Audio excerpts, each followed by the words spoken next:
नमस्कार, मी नागेश काजरोडे, महाराष्ट्र न्यूज मध्ये आपलं सर्वांचं स्वागत. सध्या मी आहे वांद्रे पश्चिम विधानसभेमध्ये आणि वांद्रे पश्चिम विधानसभेमधील गजेदर बांध हा जो परिसर आहे, त्या गजेदर बांध परिसरामध्ये आताच महाविकास आघाडीची एक सभा संपन्न झाली आणि या सभेला युवासेनेचे प्रमुख आदित्य ठाकरे यांनी संबोधित केलं. त्यासोबत मुंबई काँग्रेसचे अध्यक्ष या ठिकाणचे खासदार वर्षा गायकवाड यांनी सुद्धा संबोधित केलं. त्याचसोबत माजी खासदार प्रिया दत्त, त्याचसोबत या विधानसभेचं महाविकास आघाडीचे उमेदवार आसिफ जकारिया यांनी सुद्धा या ठिकाणी उपस्थित जनतेला संबोधित केलं. आता महाविकास आघाडीचा जो घटक पक्ष आहे म्हणजे काँग्रेस, राष्ट्रवादी काँग्रेस पार्टी, शरदचंद्रजी पवार आणि शिवसेना उद्धव बाळासाहेब ठाकरे या पक्षाचे कार्यकर्ते पदाधिकारी आता माझ्यासोबत आहेत. त्यांच्याकडून जाणून घेऊ काय नक्की या ठिकाणी परिस्थिती आहे आणि काय ठिकाणी या वांद्रे पश्चिम मधले कशाची हवा आणि कोणाची हवा आहे. मॅडम काय सांगाल या ठिकाणी आताच एक महाविकास आघाडीची सभा संपन्न झाली, कशा प्रकारचा उत्साह या ठिकाणी कार्यकर्त्यांमध्ये, काय सांगाल? उत्साह बोलाल तर उत्साह तर कार्यकर्त्यांमध्ये काय इकडच्या जनतेमध्ये पण आहे, पण कशासाठी इकडे काहीतरी बदल घडावा याच्यासाठी हवाय. कारण का 2014 पासून इथे काही कामं झालेलीच नाही. आमचे माननीय जे श्री कैलासवासी बाबा सिद्दीकी होते, त्यांनी इथे 2014 पर्यंत भरपूर कामं केलेली आहे. पाणी, गटाराचे प्रॉब्लेम, सामाजिक मंदिर, देऊळ हे सगळं बांधलेलं आहे. त्याच्यानंतर इथे काही सुधारणा झालेली नाहीये. इथे 10 वर्षापासून जे स्थानिक आमदार आहेत ते तर मला असं वाटत नाहीये की काही इथे कामं झालेली आहे. आम्ही राहतो दांडा गावामध्ये आणि गजदरबाद हा आमचा एक वॉर्ड आहे. या वॉर्ड मध्ये आम्हाला पाण्याची समस्या इतकी आहे ना की फक्त अर्ध्या तासासाठी पाणी येते. त्याच्यानंतर जे पाणी जाते ना ते अजूनपर्यंत त्याचे आम्हाला प्रश्न पडलेला आहे की ते पाणी जातं कुठे. हे अधिकाऱ्यांना विचारून पण आज आम्हाला पाण्यापासून वंचित राहावं लागत आहे. बिसलेरी आणून आणून किती आणणार आणि यांचे फंड कुठे जातात.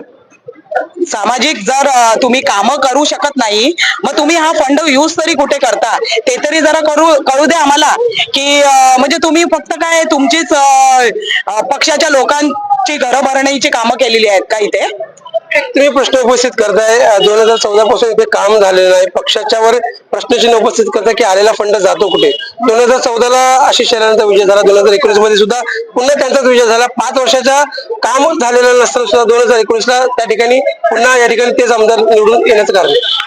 निवडून येण्याचं कारण म्हणजे जनतेला सांगितलेलं आहे एकदा पुन्हा आम्हाला संधी द्या, आम्ही तो पाठपुरावा करत आहोत, आम्ही काम करणार, आम्हाला द्या अजून 5 वर्ष द्या, येणाऱ्या 5 वर्षामध्ये काहीतरी बदल घडून देऊ. तो बदल घडलेला दिसत आहे की आज आम्ही एक पक्षाची मी कार्यकर्ता नसून मी एक जनता म्हणून बोलत आहे की मी दांड्यामध्ये पाण्यापासून वंचित आहे.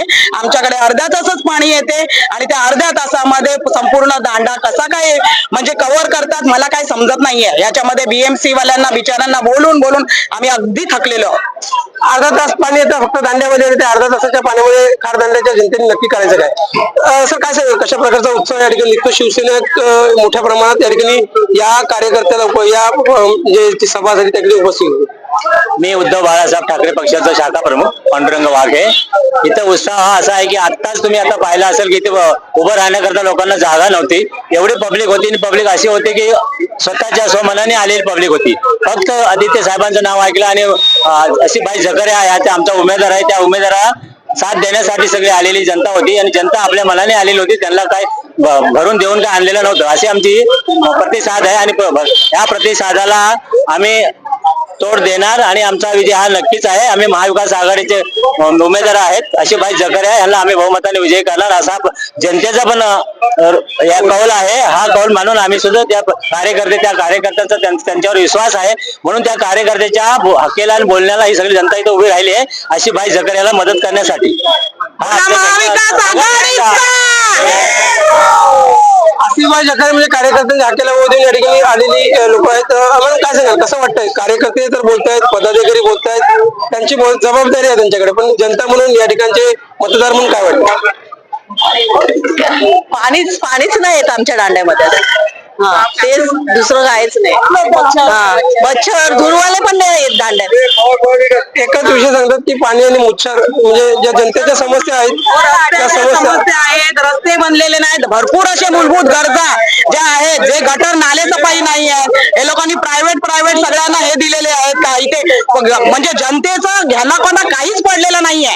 समजलं, भरपूर मुद्दे आहेत, रस्त्याचा आहे, गटराचा आहे, पाण्याचा आहे, समजलं, फॉगिंग वाले येतच नाही. मच्छर आता बघा थंडी चालू झालेली आहे, आता सुरुवात झालेली आहे मच्छरांची. मग यांना काय अंडी पिल्ली यांची जेव्हा मच्छरांची निघतील त्याच्यानंतर यांची अंडी पिंडी निघतील का? महिलेचा रोष बघू शकता, खारदांड्याच्या महिलेने आपली प्रतिक्रिया दिलेली आहे, ते पाहणं गरजेचं आहे. आता आज जे आहे प्रचार सभा संपन्न झालेली आहे. आता 20 तारखेला जनता आपला कौल कोणाला देते. तुमचं सांगतो नागेश कळगुंडे, महाराष्ट्र न्यूज साठी खूप खूप धन्यवाद.